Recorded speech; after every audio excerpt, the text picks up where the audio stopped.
So now we have the finished end result, polished, reassembled, put back together.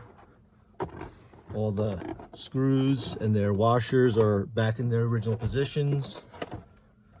T-pins back here, factory style cord wrap, and it's going to be posted on our site probably tomorrow. This is a very popular model. It plays well, it looks great, it's rare, it appeals to pretty much collectors and vintage aficionados of all different types. And these things are getting really hard to find, and when I do find them, they ain't cheap, especially ones in this color and in this condition. So thank you for watching, everyone.